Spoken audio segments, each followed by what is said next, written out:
السلام عليكم ورحمة الله وبركاته. إن الحمد لله وحده،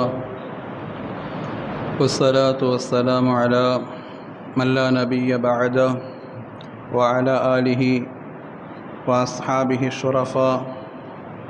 أما بعد، فقد قال الله تعالى في القرآن الكريم والفرقان الحميد: أعوذ بالله من الشيطان الرجيم.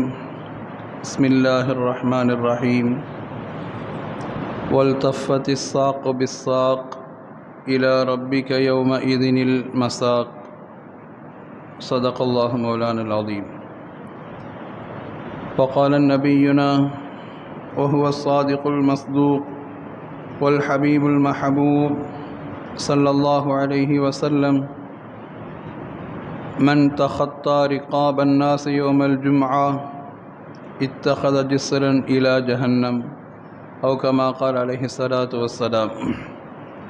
اللهم صل على أفضل صلاة على أسعد مخلوقاتك سيدنا محمد وآله وصحبه عدد ما ذكره الذاكرون وغفل عن ذكره الغافلون. وصدق رسوله النبي الكريم، ونحن على ذلك من الشاهدين والشاكرين، والحمد لله رب العالمين. புகழ் அனைத்தும் அல்லாஹ் ஜல்ல சுப்ஹானஹு வ தஆலா ஒருவனுக்கே உரித்தாகட்டுமாக. சலாத்தும் சலாமும் அருமை நாயகம் முஹம்மதுர் ரசூலுல்லாஹ் ஸல்லல்லாஹு அலைஹி வஸல்லம் அன்னவர்கள் மீதும், அன்னவர்கள் வாழ்வை அன்ஹும் பிஸ்ஹாமில் பின்பற்றி வாழ்ந்த சத்திய சஹாபாக்கள், தாபிஈன்கள், தபா தாபிஈன்கள், ஷுஹதாக்கள், அக்தாப்கள், நாதாக்கள், வலிமார்கள், நல்லோர்கள், குறிப்பாக உலக முஸ்லீம் மக்கள் அனைவர்கள் மீதும் இந்த ஜும்மாவின் நேரத்தில் ஒன்று குழும் இருக்கிற அனைவர்கள் மீதும் அல்லாஹுடைய அன்பும் கருணையும் என்றென்றும் உண்டாகட்டுமாக. ஆமீன். கண்ணியமிகுந்த அல்லாஹ் நடிகார்களே,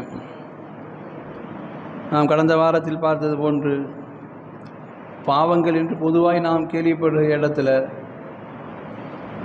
பாவங்கள் என்றால் பொதுவாக நமக்கு விளங்கிக் கொள்கிறோம். இது பாவம், இது பெரிய பாவம், இது சின்ன பாவம் விளங்குகிறோமே தவிர, உறுப்புகளினால் ஒவ்வொரு உறுப்புகளின் மூலமாகவும் எவ்வளோ பாவங்கள் நிகழ்கிறது என்பதை நபிகள் பெருமானா ஸல்லல்லாஹு அலைஹி வஸல்லம் ஹதீஸின் வாயிலாக நமக்கு எப்படி சுட்டி காட்டுறாங்க அப்படிங்கிறத நாம் சென்ற வாரம் பார்த்தோம். அதில் கைகளின் மூலமாக ஏற்படக்கூடிய பாவங்கள், அதில் மட்டுமே கிட்டத்தட்ட 19 வகையான பாவங்கள் இருக்கிறதுங்கிறத நாம் கடந்த வாரத்தில் பார்த்தோம். ஏன்னா பாவங்கள் சம்பந்தமாக நம்மிடம் அது சம்பந்தமான அறிவுகள் குறைவதினால் இதெல்லாம் பாவம் இல்லை என்று சமுதாயம் கடந்து போகிற இடத்துல நன்மைகளை பற்றி தெரிந்து கொள்கிற நாம், உலகத்தினுடைய தேவையை பற்றி தெரிந்து கொள்கிற நாம், படிப்பு சம்பந்தமாக தெரிந்து கொள்கிற நாம், பாவங்களிலும் இதுவெல்லாம் பாவம் என்று தெரிந்தால்தான் விலகி வாழ முடியும் என்பதனால்தான் இந்த ஹதீஸுக்கு விளக்கம் சொல்லக்கூடிய முஃபஸ்ஸிரீன்கள் உடல் உறுப்புகளின் மூலமாக ஏற்படக்கூடிய பாவங்களை பட்டியலிடுறாங்க. அந்த வகையில் சென்ற வாரம் நாம் கைகள் மூலமாக ஏற்படக்கூடிய பாவங்களை பார்த்தோம். இந்த வாரம் கால்களின் மூலமாக, உறுப்புகளில் எந்த உறுப்பு ரொம்ப முக்கியம் அப்படின்னு கேட்டால் எல்லா உறுப்பும் முக்கியம்னு சொல்லுவோம். திடீர்னு யாராவது பார்த்து எனக்கு அவங்கள பார்த்து ரொம்ப நாள் ஆச்சு பார்த்து அப்படின்னா, ஒன்றும் இல்லைங்க, திடீர்னு கால் வலி தாங்க, தாங்க முடியலைங்க, வெளியவே வர முடியல, எது போனாலும் சாதாரண பேசிடுறோம். ஆனால் கால் வலிங்கிற பொழுது கால் வலி தாங்க, வெளியே வரவே முடியலைங்க, வெளியே எங்கேயும் போக முடியல, சொந்தக்கார வீட்டுக்கு போக முடியல, பக்கத்து இருக்கு போக முடியல, தொழுகைக்கு வரனா கூட வர முடியல, உட்கார்ந்துள்ள ரொம்ப யோசிக்கிறதா இருக்குது. கால்களுடைய முக்கியத்துவம் எவ்வளவு தூரம் அப்படிங்கிறத நாம் உணர்கிற இடத்துல அதே அளவிற்கு பாவங்களிலும் கால்களுடைய உறுப்பின் மூலமாக நடக்கிற பாவங்கள், சொல்லப்போனால் ஷரியத், அது எல்லா இடத்திலும் அந்த பாவங்களுடைய வியாபித்தல், அந்த பாவங்கள் எல்லா இடத்திலும் இருக்குதுங்கிறதுனால கால்கள் குறித்தும் அதன் மூலமாக நடைபெறுகிற பாவங்கள் குறித்தும் மக்களிடத்தில் ரொம்ப விழிப்புணர்வு தேவை. இன்னைக்கு கால்கள் மூலமாக நடக்கிற பாவங்கள் என்ன அப்படின்னு கேட்டால், நம்மளால் யோசிக்கிற விஷயத்தை நம்ம என்ன சொல்லுவோம், கால்கள்னால் என்ன, நடந்து போகிறத சொல்லுவோம் அப்படின்னு நாம் சொல்கிற இடத்துல மார்க்கம் ஒரு 6 வகையான பாவங்களை இவைகளிலெல்லாம் கால்களின் மூலமாகத்தான், நடப்பதின் மூலமாகத்தான் ஏற்படுகிறது, இவைகளை நாம் விலகி கொள்ள வேண்டும், இல்லையானால் இவைகளெல்லாம் நரகத்தினுடைய செயல் என்கிற ஒரு எச்சரிக்கையின் உணர்வை மார்க்கம் கற்றுத்தருகிறது. அதில் முதல் வகையான ஒரு விஷயம் மார்க்கம் சொல்லித் தருகிறது, அல் ஹுரூவ மின் ஹக்கி எல்சமு, கடமையானவர்களுக்கு செய்ய வேண்டிய கடமையிலிருந்து விலகி ஓடுறது, கடமையானவர்களுக்கு செய்ய வேண்டிய கடமையிலிருந்து விலகி ஓடுறது. இன்றைக்கி சமுதாயம் நிறைய அதுதான். ஏங்க தனியாக இருக்கிறீங்க, பிள்ளைய கல்யாணம் முடிச்சு நம்ம தனியாக போயிட்டாங்க. இன்றைக்கி பெரும்பாலும் சொல்கிறது, அவனுக்கு அங்கே வேலை அமைஞ்சு போச்சு, அவன் பொண்டாடி பிள்ளை கூப்பிட்டு போயிட்டாங்க, நாங்கள் 2 பேரும் தனிக்கட்டையாக தான் இருக்கிறோங்க. எப்படி திருமணத்துக்கு முன்னால் இவர்கள் பிள்ளை பிறக்கிறதுக்கு முன்னாடி இப்படி பெற்றவங்க மட்டும் தனியாக இருந்தாங்களோ பிள்ளைங்க இல்லாமல், அது மாதிரி ஒரு 20 வயசு 28 வயசு திருமணம் முடிஞ்சு ஒரு 2 வருஷம் குழந்தை இல்லாமல் இருப்பது போன்று இன்றைக்கி 45 50 கடந்ததுக்கு பின்னாடி மீண்டும் அவர்கள் திருமணத்தின் பொழுது எப்படி வாழ்ந்தார்களோ அதை மாதிரி பிள்ளைகள் இல்லாத தனியான ஒரு வாழ்க்கையின் பக்கம் திரும்பிவிடப்படுகிறார்கள். சில இடங்களில் எதேச்சையாய் நடக்குகிறது, சில இடங்களில் சூழல் காரணமாக நடக்குகிறது. ஆனால் பல இடங்களில் ஒன்றுக்கு 4 பிள்ளை 3 பிள்ளை இருக்கிற இடத்துல கூட நீ அவரை வச்சுக்க, அவர் எனக்கு செட்டாக மாட்டார். நம்ம கடமைக்கு உதாசீனப்படுத்திட்டு, நீ நிறைய சம்பாதிக்கிற, நீ வச்சு பார்த்துக்கோ, நீ நிறைய உனக்கு வருது, வருமானம் வருது, நீ அவனை வச்சு பார்த்துட்டா சரியாகும், அவரை தூக்க கொள்ள உனக்கு தான் தெம்பு, நீ வச்சு பார்த்துக்கோ என்று பிள்ளைகள் தட்டி விட்டு ஓடுகிற இடத்துல பெற்றோர்களை அல்லது பிள்ளைகளை கணவன் மனைக்கு திடீரென்று ஒரு மனக்கசப்பு, உறவை எப்படி தட்டி கழிச்சிட்டு ஓடலாம் அப்படின்னு நினைக்கிற இடத்துல மார்க்கம் சொல்லி தருகிறது, கடமையானவர்களை தட்டி கழித்து விட்டு போகுதல் அது பாவத்தில் மிகப்பெரிய பாவம். இன்றைக்கி சமுதாயம் இதை உணர்ந்திருக்கிறோமா? பல குடும்பங்கள் 100க்கு 60% மேற்பட்ட குடும்பங்களில் பெற்றோரை தனியாக ஒதுக்கி விடுவதற்கு, 1க்கு 2 3 பிள்ளைங்க இருந்தாங்கன்னா பிள்ளைகளை தனியாக ஒதுக்கி விடுவதற்கு, அல்லது கணவன் மனைக்கு வந்து மனக்கசப்புன்னா பிள்ளைங்களை மனைவி தனியாக ஒதுக்கி விடுவதற்கு, நீ போகிற அப்படியே அத்தை மாதிரி இழுத்துட்டு போ, என்னை விட்டு தனியாக போயிரு அப்படின்னு ஒதுக்கி விட்டு போகிற இடங்களில் மார்க்கம் சொல்லி தருகிறது. ரசூலுல்லாஹ் சொன்னாங்க, கஃபா பில் மர்இ இஸ்மா, ஒரு மனிதன் பாவி என்பதற்கு இது போதும். ரசூலுல்லாஹ் வார்த்தையின் ஆழம், கஃபா பில் மர்இ இஸ்மா, ஒரு மனிதன் பாவி என்பதற்கு இந்த வார்த்தை போதுமானது. யாரெல்லாம் இவனுக்கு கீழே இருந்து இவன் கண்காணிக்கணுமோ அவர்களை விரட்டி விடுவது, அவர்களுக்குண்டான கடமையை உதாசீனப்படுத்துவது இவன் பாவிங்கிறதுக்கு அடையாளம். அல்லாஹ் அக்பர். இன்றைக்கி தொழுகை இருக்குது, நோன்பு இருக்குது, எல்லா அமலும் இருக்குது, ஆனால் பெற்றவங்க அவங்கெல்லாம் நம்ம கூட இருந்தால் செட் ஆகாதுங்க, பெருமையாக சொல்லிக்கிறோம். பொண்டாடி பிள்ளைங்க அவங்களெல்லாம் கூட வச்சு நம்ம மேய்க்க முடியாதுங்க, அவங்க தனியாக இருந்துக்குவாங்க, நான் தனியாக இருந்துக்குவேன் என்று பெருமையாய் சொல்கிற இடத்துல மார்க்கம் சொல்லி தருகிறது, இது உன்னை தட்டி கழித்து விட்டு போகிற விஷயம் அல்ல. இது உன்னை எவ்வளோ அமல்கள் இருந்தாலும் நீ உன் பொண்டாடி பிள்ளையை சரியாக கவனிக்கலைன்னா, உன் குடும்பத்தை நீ சரியாக கவனிக்கலன்னா, உன் பெற்றோரை நீ சரியாக கவனிக்கலன்னா நீ நரகத்திற்கு போகுவதற்கு இந்த பாவம், அவர்களை ஒதுக்கி விட்டு நீ நடந்து போகிற இந்த பாவம் அது உனக்கு போதுங்குது. இன்னைக்கு யோசிச்சு பார்த்தா எஸ்ஐஆர் படிவை நிரப்பிட்டு இருக்கிறாங்க. நினைச்சு பாருங்க, பெத்தோனை துரத்தி விட்டோம்னா பெத்தோனுடைய ஆதாருக்காக ஓடி வரோம். காலம் அல்லா எவ்வளோ வேகமாக ஓடி வர வைக்கிறான். அல்லாஹ் சொன்னால் இது நரகத்தின் அடையாளன்னு, காலம் இவ்வளோ வேகமாக ஓடுது பாருங்க. அவர் பெற்றோர் தனியாக இருக்கிறாரு, அவர் ஆதார் வேணும்னு ஓடி வர்றான், அவருடைய ஓட்டு வேணும்னு ஓடி வர்றான், அவர் எங்கே ஓட்டு போட்டான்னு தேடி ஓடி வர்றான். அல்லாஹ் காலத்து வேகமாக சுழற வைக்கிற அந்த சூழலில் உணர்த்தி காட்டுறான், உன்னுடைய கால்கள் மூலமாக அவள் நீ ஒதுக்கி விட்டு போகிற இடங்கள். சித்து போன தாத்தா பாட்டி வரைக்கும் தேடுறான், அவர் ஐடி எங்கே இருக்குது, இவர் ஓட்டு போட்டது எங்கே இருக்குது, அவர் எந்த தொகுதியில் ஓட்டு போட்டார், அவருடைய வார்டு நம்பர் என்ன, அவருடைய வாகன நம்பர் என்ன. செத்து போனவருக்கு இன்னைக்கு கிடைக்கிற மரியாதையை அல்லாஹ் சொல்கிற உலகத்தில் அவர் மூத்தா போயிட்டார், இருந்தாலும் நாளைக்கு மறுமையில் வருகிற பொழுது அவருக்கு செய்ய வேண்டிய கடமைகள் நீ உதாசீனப்படுத்தி விட்டு போனதினால் நீ அந்த இடத்த பாவியாக நிற்ப.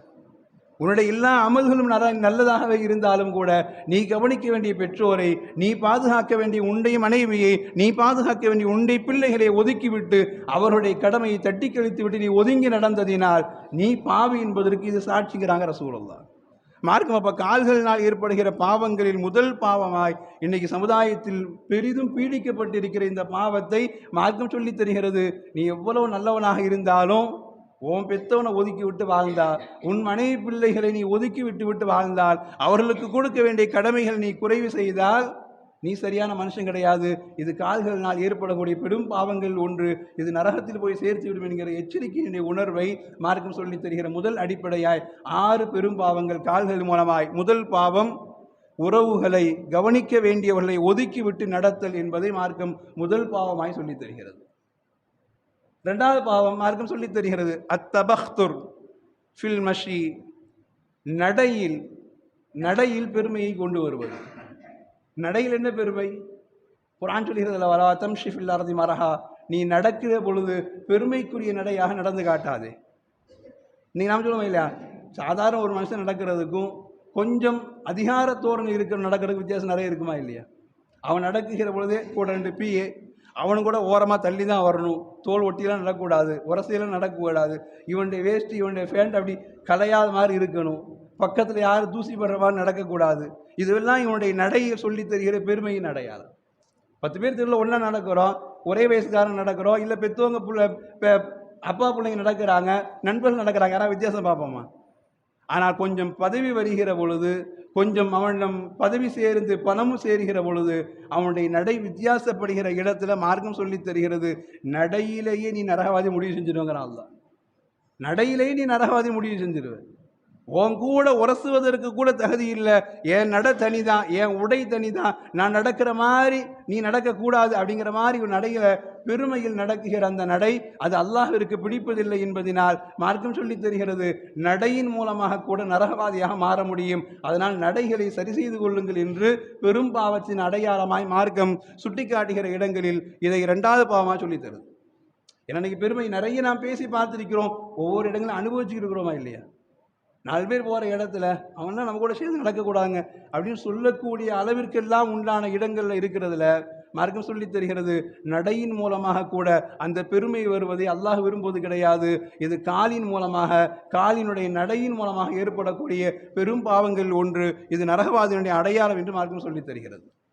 ரசூலுல்லாஹ் இவ்வளோ எச்சரிக்கையாக சொன்னாங்க, மாமின் ரஜுலின் யதஆலம் ஃபீ நஃப்ஸிஹி, நடந்து போகிற ஒரு மனிதன், 4 பேரோடு நடந்து போகிறான், நடந்து போகிற ஒரு மனிதன் அவன் நடக்குகிற பொழுது பக்கத்தில் இருப்பவர்களோடு தன்னை ஒப்பிட்டு யதஆலம் ஃபீ நஃப்ஸிஹி, உன்னோட நான் பெரியவன்டா, கொஞ்சம் விலகினல் என்று சொல்லலாம். இல்லை, அவங்கள முன்னாடி விட்டுட்டு இவன் பின்னாடி வரான், ஏன்னா நீ என் கூட சேர்ந்து நடக்கூடாது. இல்லைன்னா இவங்களோட 4 ஸ்டெப் முன்னாடி போய் முன்னாடி போகிறான், இவங்களை பின்னாடி வர சொல்கிறான். ஏன்னா வாயிலாம் சொல்லலை, ஆனால் மனசு நினைக்குது. யதஆலம் ஃபீ நஃப்ஸிஹி, மனதிற்குள்ளே மற்றவர்களையோட உன்னை பெருமையாக நினைத்து கொண்டால், வலஹ்தால ஃபீ மஷீஹி, அவனுடைய நடையில் கொஞ்சம் பெருமை எட்டி பார்த்தால், ரசூலுல்லாஹ் சொன்னாங்க, இல்லா லக்கியல்லாஹ் வஹுவ அலைஹி கல்பான், இவன் நாளை அல்லாஹை சந்திக்குகிற பொழுது அல்லாஹுடைய கோபமுகத்திற்கு ஆளானவனாக அல்லாஹ் சந்திப்பான் என்று நடையை வைத்து மார்க்கம் சொல்லித் தருகிறது. கால்களின் மூலமாக ஏற்படுகிற பெரும் பாவங்கள் அவனை நரகத்தில் கொண்டு போய் சேர்க்கிற பெரும் பாவங்களில் 2வதாய் அவன் நடக்குகிற நடையை மார்க்கம் சொல்லித் தருகிறது. நடையிலே நீ சரி பண்ணு, நடை சரியானால் எல்லாம் சரியா. இன்னைக்கு இப்படி யோசிக்கிற இடத்துல இன்னைக்கு விஞ்ஞான பாதை சொல்றதா இருந்தா, நடை தான் ஒரு மனுஷனுக்கு எல்லாமே முக்கியங்குது. நடை தான் ஒரு மனுஷன் முக்கியங்குது.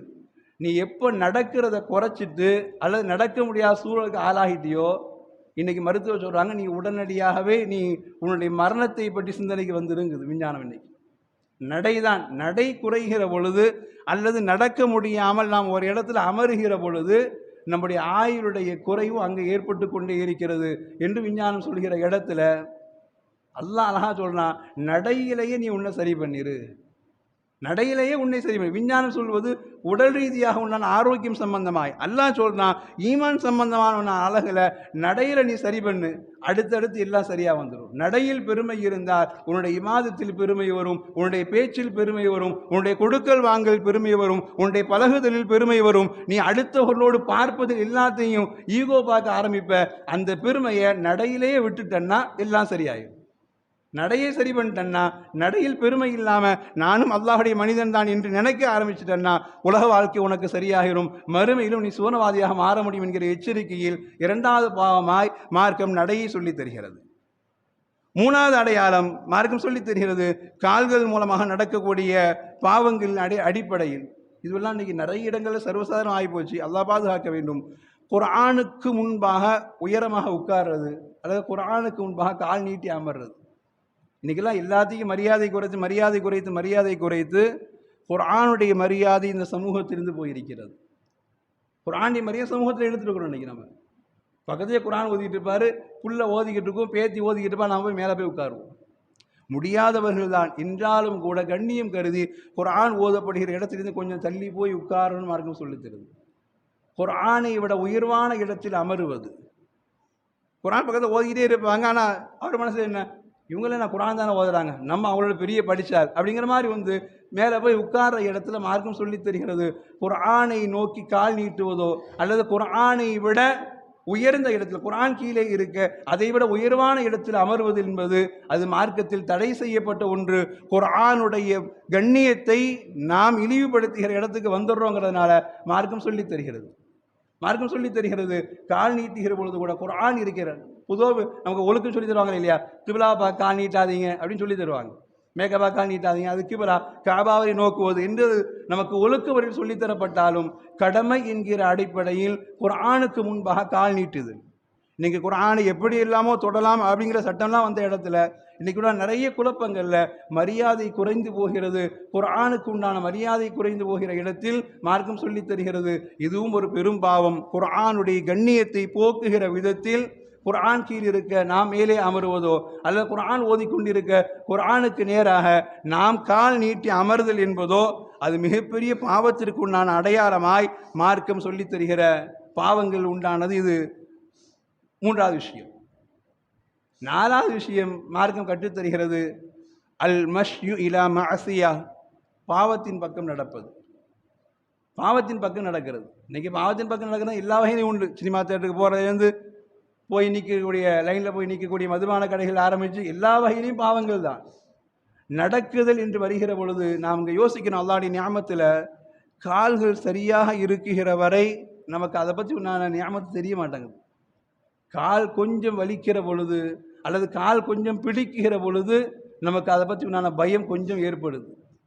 கால் வலிக்க ஆரம்பிக்குது, நான் இப்படியெல்லாம் நடந்துக்கிறேன்னாச்சே, நான் இப்படிலாம் ஓடினவனாச்சேன்னு யோசிக்கிற இடத்துல அல்லாஹ் ரப்புல் ஆலமீன் கால்களுடைய பாவங்கள் என்று பட்டியல் எடுக்கிற இடத்துல நமக்கு ஒன்றை அல்லாஹ் நினைவுபடுத்துகிறான்.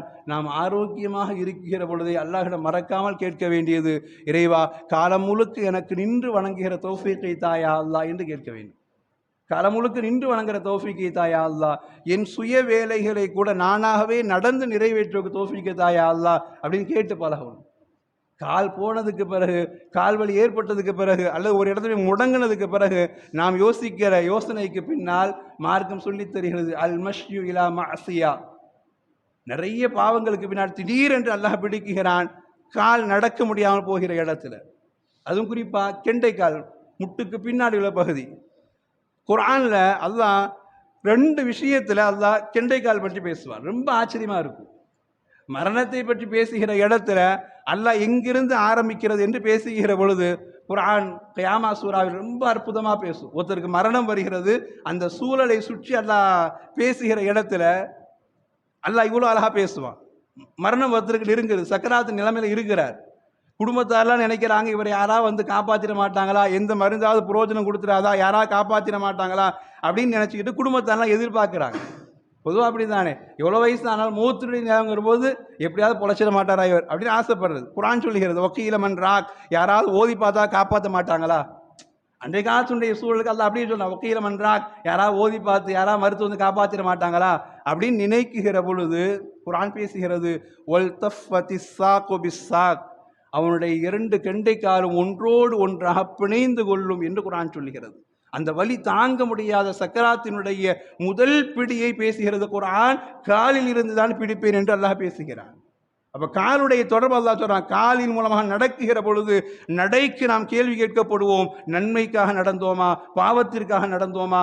இந்த சமுதாயம் யோசிக்க வேண்டும். என் நடை, நீ சொல்கிறான் 10,000 நடை நடந்தால் நல்ல ஆரோக்கியமாக இருக்கலாங்கிறான். அந்த 10,000 நடைகள் மஸ்ஜிதுக்காக நடந்ததவா, அல்லது 10,000 நடைகள் சினிமா தியேட்டருக்காக வேண்டியா, அல்லது பாருக்காக வேண்டியா, அல்லது இன்னென்ன பாவங்களுக்காக வேண்டியா என்று நாம் யோசிக்கிற நாம் எப்போ தெரியுமா, சக்கராத்தில் உட்கார்ந்து அல்லாஹ் காலை பிடிக்கிற பொழுது நாம் யோசிப்போம், இந்த காலை கொண்டு தானே பாவம் செஞ்சேன், இந்த காலினால தான் நான் அந்த இடத்துக்கு போனேன், இந்த காலினால் தான் நான் இந்த பாவத்தை செய்ய போனேன் சொல்லி சக்கராத்தில் அல்லாஹ் பிடிக்குகிற பொழுது யோசிப்பான் என்பதற்காக அல்லாஹ் சொல்றான், ஒல் தஃபதி சாக்கு பிஸ்ஸாக், முதல் பிடி அவனுடைய கெண்டைக்கால் இருந்தால் பிடிக்கப்படும், கெண்டைக்கால் இருந்தால் ரூஹ் எடுக்கப்படும்.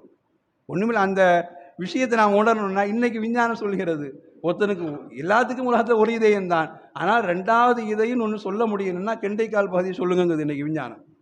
எல்லாத்துக்கும் உலகத்தில் ஒரு இதயம் தான், 2வது ஒரு இதயம் சொல்லணும்னா அப்படியே சொல்லலாங்குது. 2வது ஒரு இதயம் சொல்லணும்னா கெண்டைக்கால சொல்லுங்க. ஏன்னா எப்பொழுதெல்லாம் நாம் படுத்து இருந்தாலும் சரி, நான் ஓடிக்கிட்டு இருந்தாலும் சரி, அல்லது வேலையே செய்யாமல் உட்கார்ந்துருந்தாலும் சரி, ஹார்ட்டுக்கு எப்படி ரத்தம் வருகிறது என்று கேட்டால் கெண்டைக்கால் பகுதி இருக்கும் நரம்பு பகுதியினுடைய அந்த சுருக்கு விரிங்குதல் மூலமாகத்தான் ஹார்ட்டுக்கு திரும்ப ஹார்ட்டுக்கு திரும்ப ரத்தம் போகுது. அதனால 2வது ஹார்ட் என்று கெண்டைக்கால சொல்லுங்கிறான். 2வது ஹார்ட் என்று கெண்டைக்கால சொல்லுங்கிறான். அல்லாஹ் சொல்கிறான், அந்த கெண்டைக்கால் இருந்தால் உன்னுடைய உயிர் வாங்கப்படும். இன்னைக்கு விஞ்ஞானம் சொல்லி ஒரு வித்தியாசமான விஷயம் நாம் யோசிக்கலாம். எல்லாரும் ருக்குவுக்கு போகிறோம், எல்லாரும் ருக்குவுக்கு போகிறோம். ருக்குவுக்கு போகிற நாம் அப்படியே கொஞ்சம் குனிஞ்சு நம்முடைய பெருவரில் காலை வளைக்காம முதுக ருக்குடைய ஸ்டேஜில் இன்னும் பெருவரில் தொட முடியும்னா அவனுடைய ஹார்ட் நல்லா இருக்குதுங்கிறது எனக்கு விஞ்ஞானம். நாம் தெரிஞ்சுக்கணும், ருக்குவில் அல்லாஹ் ரப்புல் ஆலமீன் இதயத்திற்கு உண்டான இரத்த ஓட்டத்தை எல்லாம் வேகமாக கொடுக்குறான். செஞ்சு பாருங்க. நான் இந்த இது குறிப்புக்காக செஞ்சு பார்த்தேன், நிற்க முடியல, வலி தாங்க முடியல. அல்லாஹ் அக்பர். ஆனால் அப்படி செய்ய முடிஞ்சால் ஹார்ட் நல்லா இருக்குதா? எத்தனை வயசுலையும் அவர் ருக்குக்கு போகிற மாதிரி போய் நேர 2 பெருவரலையும் அவருடைய களிமா வரலாறு தொட முடிஞ்சா காலை மடக்காமல் ருக்குடைய ஸ்டேஜ்லேருந்து முதுகம் குனியாமல் தொட முடிஞ்சா ஹார்ட் நல்லா இருக்குதா? ஆனால் என்ன அர்த்தம்? இதயத்திற்கு வருகிற அந்த இரத்தத்தினுடைய வலியை சக்கராத் அல்லாஹ் பிடிக்குகிற பொழுது முதல் வலி அங்கதான் பிடிக்கிறான் அல்லாஹ். அந்த நிமிஷத்துல மனுஷன் யோசிக்கிறா, ஆஹா இந்த கால்னால எந்த பாவம்லாம் செஞ்சிட்டனோ, இந்த கால்கள்னால எவ்வளோ பாவங்கள் செஞ்சிட்டனோ என்று பாவத்தை பற்றி அவன் யோசிக்கிற இடத்துல அல்லாஹ் சொல்றான், நடக்குகிற நடை இருக்குகிற பொழுது அந்த நடையை இபாதத்தாக மாற்றி விடுங்கள். ஒழுங்காய் நடக்குகிற பொழுதே பாவத்தை விட்டு விடுங்கள். ஒழுங்காய் ஆரோக்கியமாய் இருக்கிற பொழுதே அல்லாஹ்விடம் கேட்டு வையுங்கள், இறைவா என்னை கைகாலம் முடக்கி போற்றாத, என்னை கைகாலம் முடக்கி போற்றாத, நான் செய்த பாவத்தின் காரணமாகவோ அல்லது பிறருக்கு கொடுத்த துன்பத்தின் மூலமாகவோ யா அல்லாஹ் என்னை முடங்கி உட்கார வச்சிடாதேன்னு கேளுங்கன்னு சொல்ற இடத்துல கால்களுடைய பாவத்தின் வீரியத்தை மார்க்கம் இவ்வளவு ஆழமாய் பேசுகிறது. கால்கள் மூலமாக ஏற்படுகிற பாவங்களினால் அல் மஷ்யு இலா மஅசியா, விபச்சாரத்தின் பக்கம் நடப்பது, மாருக்கு நடக்கிறது, எல்லா வகையும் சொல்றதுல ரசூலுல்லாஹ் ஒரு வார்த்தையை அற்புதமாக சொன்னாங்க. கால்களுடைய பாவம் வருகிற பொழுது ரசூலுல்லாஹ்வுடைய வார்த்தையை உண்டு, ஹதீஸை இவ்வளோ தெளிவாக சொல்லுவாங்க ரசூலுல்லாஹ், வலா தத்ஹபு பிபரீஇன் இலா சுல்தானி யக்துலுஹு, ஒரு அப்பாவியை மாட்டி விடுறதுக்காக நடந்து போகாதீங்க. சுப்ஹானல்லாஹ், ஒரு அப்பாவியை மாட்டி விடுறதுக்காக நடந்து போகாதீங்க. இந்த வார்த்தை இவ்வளவு ஆழமானது தெரியுமா? இன்னைக்கு இஸ்லாம் என்றாலே தீவிரவாதம் என்று பேசப்படுகிற இடத்துல அவன் ட்ரெயினில் வந்தான் குண்டு வச்சுட்டு போனான், பைக்கில் வந்தான் குண்டு வச்சான், காரில் வந்தான் குண்டு வச்சான். மார்க்கம் சொல்லுகிறது ஒரு அப்பாவியை கொலை செய்வதற்காக நடக்காதே என்று சொல்கிற இந்த மார்க்கத்தில் தீவிரவாதம் இருக்கும் என்றா யாரா யோசிக்க முடியுமா? ஒலா தம்ஷி ஃபில் அர்தி மரஹா, பாவத்துக்கு நடக்காதேங்கிறதுக்கு ரசூலுல்லாஹ் சொல்றாங்க, ஒரு அப்பாவியை மாட்டி விடுறதுக்காக வேண்டி, ஒரு அப்பாவியை கொலை செய்வதற்காக கூட நடந்து போகாது. பொய் சாட்சி சொல்வதற்காக வேண்டி, அல்லது தனக்கு பிடிக்காதவனை அடுத்தவனை மாட்டி விடுவதற்காக வேண்டி, அல்லது ஒருவனுடைய உயிரை எடுப்பதற்காக வேண்டி என்று ஒரு அப்பாவியை பழி வாங்கிறதுக்காக நடந்து போகிற நடை அது மோசமான நடை என்கிற ரசூலுல்லாஹுடைய இந்த வார்த்தை உலகத்திற்கு நாம் சொல்ல வேண்டும். நடப்பதில் கூட எங்களுடைய மார்க்கம் நன்மைக்காக நட, அடுத்தவனுக்கு கேடு விளைவிக்க நடக்காதே என்று சொல்கிற இந்த மார்க்கத்தில் தீவிரவாதத்திற்கு இடம் கிடையாது. எவனோ 1000-ல் ஒருவன் 1,00,000-ல் ஒருவன் செய்தால் அவன் முஸ்லீமே கிடையாது. மார்க்கம் தெளிவாக சொல்லி தருகிறது. ஒரு நடையை வைத்து ஒரு முஃமினை கவனிக்கிற அடையாளத்தில் ரசூலுல்லாஹ் சொல்லித்தர அடையாளம், ஒருவனை கொலை செய்வதற்காக வேண்டி, கெட்டவனாய் காட்டுவதற்காக வேண்டி நீ நடந்து போகாத, அது ரொம்ப மோசமான பாவம் என்கிறார் ரசூலுல்லாஹ் ஸல்லல்லாஹு அலைஹி வஸல்லம். அப்ப நடையின் மூலமாக உண்டான பாவத்தில் 4வது விஷயமாக ரசூலுல்லாஹ் சொல்லி காட்டினாங்க, நடை அவ்வளவு முக்கியமானது. அந்த நடையின் மூலமாக ஏற்படுகிற பாவங்கள் நீங்கள் கவனித்துக் கொள்ள வேண்டும். அந்த பாவங்கள் அப்படியே நரகத்தில் போய் சேர்த்துவிடும் என்கிற எச்சரிக்கை ரசூலுல்லாஹ் சொன்னாங்க. அடுத்து உள்ள இந்த 5, 6 நம்முடைய அமல்களோடு தொடர்பு உண்டானது. ரொம்ப ஆச்சரியமாக சொல்கிறாங்க, உறுப்புகளில் மற்ற முன்னேற்ற போன வாரம் கைகள் பற்றி பேசினோம். கைகளில் ஒரே ஒரு அமல் தான், சக்காத்து மட்டும்தான் அமல்களுக்குள்ள வச்சு. சில விஷயங்கள் விளையாட்டு சம்பந்தமாக, சில விஷயங்கள் அவருடைய உறவு சம்பந்தமான போன இடத்துல கால்கள் அத்துணையும் அன்றாட நடவடிக்கைகள் சம்பந்தப்பட்டு வருது. அன்றாட நடவடிக்கைகள் சம்பந்தப்பட்டு வருது. ஏன் என்று ஆச்சரியமாக சொல்கிற பொழுது அல்லாஹ் மறுமையில் நடக்கிற ஒரு விஷயத்தை அல்லாஹ் பேசுகிறது. அல்லாஹ் சொல்றான், யோம யுக்ஷஃபு அன் சாக், அல்லாஹ் சொல்றான் மறுமையில் கெண்டை கால் அவர்களுக்கு வெளிப்படுத்தப்படுகிற பொழுது அப்படின்னு அல்லாஹ் சொல்றான். சொல்லிட்டு அடுத்த வார்த்தை அல்லாஹ் சொல்றான், யோம யுக்ஷஃபு அன் சாக்கியும் வயுதுஅவுன இல சுஜூத், அவங்க கெண்டை கால் தெரிந்த உடனேயே அல்லாஹ் சொல்றான், நீங்கள் எனக்கு சஜிதா செய்யுங்கன்னு அல்லாஹ் சொல்றான். நீங்கள் எனக்கு சஜிதா செய்யுங்கன்னு அல்லாஹ் சொல்றான். சொல்லுகிற பொழுது அவர்கள் சொன்னார்களாம், ஃபலா யஸ்ததிஊன், எங்களை சஜிதா செய்ய முடியல, எங்களுக்கு கெண்டை காலை தூக்கி வைக்க முடியல, எங்களுக்கு கெண்டை காலை தூக்கி வைக்க முடியல. அல்லாஹ் கால்கள் குறித்து நம்முடைய ரூஹு வாங்குகிற இடத்திலும் அல்லாஹ் சொல்றான், மறுமையிலையும் அல்லாஹ் சொல்றான், கால்கள் தூக்கி நடங்கள் என்று அல்லாஹ் சொல்கிற பொழுது எங்களால் நடக்க முடியல, சஜிதா செய்ய முடியல அப்படின்னு சொல்லுவாங்கன்னு சொல்லி அல்லாஹ் சொல்றான். இன்னைக்கு சொன்னாங்க, போலீஸ்கார சுட்டா காலு கீழே சுடுறான் அப்படின்னு சொல்லுவாங்க இல்லையா? வேற எங்க சுட்டாலும் ஓடி போய் தள்ளி போய் விழுந்து சாகுமா இல்லை தப்பிப்பான். காலில் சுட்டா மட்டும்தான் அந்த இடத்துல அப்படியே நின்று விழுவான். காலில் சுட்டாமல் அப்படியே அந்த இடத்துல நின்று சுருண்டு விழுவான். அப்போ அல்லாஹ் கால்களுக்கு அவ்வளோ முக்கியத்துவம் கொடுக்குறான். கால் அது போனால் எல்லாம் போச்சு. வீட்டிலேயே முடங்கி அப்படி உட்கார்ந்துட வேண்டியதுதான்.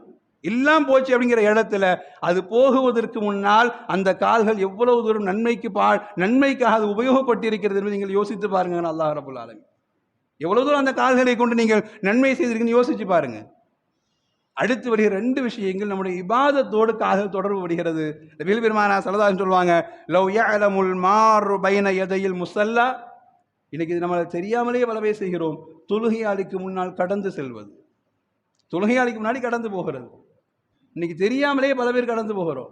பின்னாடி தொழுதுகிட்டு இருப்பார், அப்படியே அவரை கடந்து கிராஸ் பண்ணி போய்கிட்டே இருக்கும். சொன்னாங்க ரசூலுல்லாஹ், அந்த நடக்க 2 செகண்ட் 2 எட்டு தான் வைக்க போற அவரை கடந்து போறதுக்கு. வலது காலை இடது காலை தூக்கி கடந்து போயிடுவேன். ஆனால் இந்த நடைக்காக வேண்டி நீ 40 நிற்கணும் நாங்கள் ரசூலுல்லாஹ் விளக்கம் சொன்னக்கூடிய ஹதீஸ் முஃபஸிர் சொன்னாங்க. 40 என்பது நிமிடமா, செகண்டா, வாரமா, வருஷமா, நாளா எதுவும் தெரியாது. ஆனால் ரசூலுல்லாஹ் சொன்னாங்க, லவ் யஅலமுல் மார் பைன யதை, தொழுகையாளிக்கு முன்னால் கடந்து போகிற ஒரு மனிதன். இன்னைக்கு சின்ன பிள்ளைங்கள பெரியவங்க கூட இன்னைக்கு அதை உணராமலே போகிறோம். எத்தனை பேருக்கு தொழுகையினுடைய சட்டங்கள்ல அடிப்படையாய் தெரிய வேண்டியது, தொழுகையாளி தொழுகிற பொழுது அவருக்கு முன்னாடி போகக்கூடாது. கேட்டால் எனக்கு அவசரம், சலாம் கொடுத்தோன்னு அப்படியே கிராஸ் பண்ணி ஓடிட்டே இருக்க வேண்டியது. தொழுகையாளி கடந்து போகிற சொல்லுவாங்க, அவ்வளோ பெரிய பாவம். நடந்து போகுது 2 எட்டு தான் எடுத்து வைக்கிற, ஆனால் அது நரகத்தில் போய் வைக்கிறேன்னாங்க ரசூலுல்லாஹ்.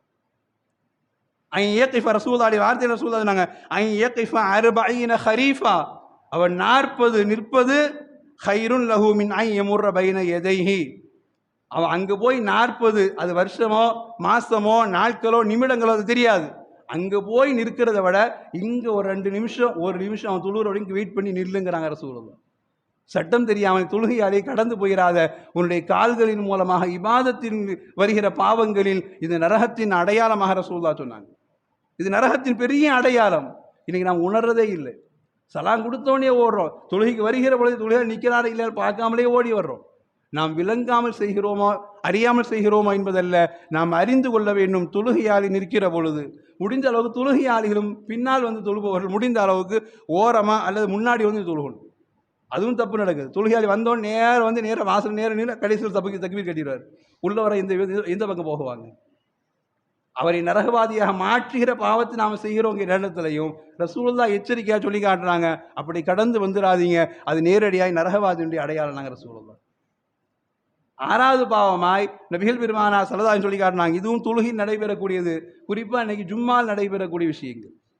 இதுக்கு முன்னாடி சொல்லியிருக்கிறோம், இருந்தாலும் நம்ம யோசிக்க வேண்டியது. ரசூலுல்லாஹ் சொன்னாங்க, தஹத்தர் ரிகாப். வர்றோம், பல பேர் நினைக்கிறாங்கன்னா ஜும்மாவுக்கு வந்தோன்னா உள்ள இடந்த நேராக பிச்சுக்கிட்டு வந்து அவ்வளோ பெரிய தோலையும் தாண்டி வந்துடலாம். ஹுத்துபாவில் நம்ம அன்றாடம் பார்க்குறோம். இன்னைக்கு ஹுத்துபா ஓதிக்கிட்டே இருப்போம், உள்ள இடம் அப்படியே நேராக வந்து பிடரை தாண்டி நேராக உள்ளே வந்து கேட்டால் முன்னாடி இடம் இருக்குது. ரசூலுல்லாஹ் சொன்னாங்க, முன்னாடி இடம் இருக்குது, அதை விட்டுது எல்லாம் அல்லாஹ் பார்த்துக்குவான். வரக்கூடிய நமக்கு என்ன வேலைன்னா ரசூலுல்லாஹ் சொன்னாங்க, யாருடைய பிடரையும் கடந்துடாதீங்க, யாரையும் தாண்டி வரன்னு நினைக்காதீங்க. சில பேருக்கு இப்படி ஒரு பழக்கம், நான் பள்ளி திறந்ததுலேருந்து நான் தான் உள்ளே தான் இருந்து பழக்கம், எனக்கு வெளியிருந்து பழக்கமே இல்லை, இன்னைக்கு ஒரு நாள் லேட் ஆயிடுச்சு அதனால் உள்ளே வர்றேன் அப்படின்னு வர்ற இடத்துல ரசூலுல்லாஹ் சொல்கிறாங்க, மன் தஹத்தா ரிகாபன் நாஸ் யௌமல் ஜும்ஆ, யார் ஜும்மாவுடைய நாளில் மனித பிடரிகளை கடந்து போகிறானோ அவன் கடக்குகிற அந்த காலை தூக்கி வைக்கிற அந்த இடைவெளி என்ன தெரியுமா? ரசூலுல்லாஹ் ஜிஸ்ர ஜஹன்னம், அது நரகத்தினுடைய இடைவெளி. நாங்கள் அல்லாஹ் பாதுகாக்க வேண்டும். குத்துபால சர்வசாதாரணமாக வர்றோம், பள்ளிக்கு தான் வர்றோம், நன்மைக்கு தான் வர்றோம், தொழுகைக்கு தான் வர்றோம், ஆர்வத்தில் வர்றோம், இடம் இருக்குதுன்னு வர்றோம். மார்க்கம் சொல்லுது, அந்த ஆர்வத்தை எல்லாம் நீ 12 மணிக்கு பாங்க சொல்லி வச்சுக்கோ. 1:30க்கு வந்து ஆர்வத்தை காட்டாது. நமக்கு ஆர்வம் போகிறது, 1:30க்கு வந்து ஆர்வத்தை காட்டுறோம். குத்துபா ஓதி இருக்கும்போது ஆர்வம் வருது. மார்க்கம் சொல்லுது, ஆர்வத்தை காட்டுறது 12:30க்கு ஆர்வத்தை காட்டு. முன்னாடி வந்து இடம் பிடி, பின்னாடி வந்து நின்றுட்டு அடுத்தவர்களுடைய தோலை நீ தாண்டி வந்தாயானால் அந்த காலை தூக்கி வைக்கிற அந்த இடைவெளி நீ நரகத்தில் போய் வைக்கிறாங்கிறாங்க ரசூலுல்லாஹ். இவ்வளோ பெரிய வார்த்தை. நீ நரகத்தில் நேரடியாக காலை வைக்கிறாங்கிறாங்க. அப்ப கால்கள் மூலமாக ஏற்படுகிற பாவங்கள் இன்னைக்கு சமூகம் விளங்காததினால் எத்துணை ஜும்ஆக்கள், எத்துணை நபர்கள், எத்தனை பேரை கடந்து உள்ள வந்திருப்போம். மார்க்கம் சொல்லி தருகிறோம், கால்கள் மூலமாக நேரடியாய் நரகத்தில் போய் உங்களை சேர்க்கக்கூடிய அடையாளங்கள் என்று சொல்கிற இடங்களில் மார்க்கம் கால்களை கொண்டு உண்டான பாவங்களிலும் எச்சரிக்கை வேண்டும் என்பதற்காக வேண்டி மார்க்கம் சொல்லி தருகிறது. உறவுகளில் யாரையெல்லாம் நாம் நமக்கு கீழ் பொறுப்பில் உண்டானவர்களோ அவர்களை துண்டித்து விட்டு நடந்து போகுதல் முதல் பாவம். 2வது பாவமாய் நாம் யாருக்கெல்லாம் நாம் பெருமையில் நடக்குகிறோமோ அதை மார்க்கம் கண்டிக்கிறது, கால்கள் மூலமாக நரகத்தின் பாவங்கள் என்று. மூணாவதாய் குர்ஆனிற்கு முன்னால் கால் நீட்டி அமர்தல் மூன்றாவது பாவமாய் சொல்லித் தருகிறது. நான்காவதாய் பாவத்திற்காக வேண்டி அல்லது ஒரு பாவியை ஒரு அப்பாவியை மாட்டி விடுவதற்காக வேண்டி நடக்கிற நடையை மார்க்கம் பாவம் என்கிறது. ஐந்தாவது, நாம் தொழுகையாளிக்கு முன்னால் கடந்து செல்கிற விஷயத்தை மார்க்கம் இது நரகத்தின் செயல் என்று கால்கள் மூலமாய் நடைபெறுகிற பாவமாய் சொல்லித் தருகிறது. ஆறாவது விஷயமாய் நாம் அடுத்தவருடைய பிடரியை தாண்டி வருகிற அந்த இடைவெளி அது நரகத்தினுடைய இடைவெளியாய் மார்க்கம் சொல்லித் தருகிற இடங்களில் கைகளின் மூலமாக நாம் பார்த்த விஷயங்களை, கால்களின் மூலமாக நாம் கேட்ட விஷயங்களை நம்முடைய உடல் உறுப்புகளில் உண்டான பாவங்களில் தவிர்ந்து கொள்வதற்கும் அல்லாஹ் ரப்புல் ஆலமீன் நாம் வாழ்கிற காலங்களில் நன்மைக்காக இந்த உறுப்புகளை பயன்படுத்துவதற்கும் நான் தௌஃபீக்கையும் அதன் மூலமாக விழிப்புணர்வோடு வாழக்கூடிய சமுதாயமாக அல்லாஹ் ரப்புல் ஆலமீன் என்னையும் உங்களையும் முழு சமுதாயத்தையும் அல்லாஹ் மாற்றி தந்த அருள்வாலிபானாக. வாஹிர் தஅவாஹும் அனில் ஹம்துலில்லாஹி ரப்பில் ஆலமீன். வஸ்ஸலாமு அலைக்கும் வரஹ்மத்துல்லாஹி வபரகாத்துஹு.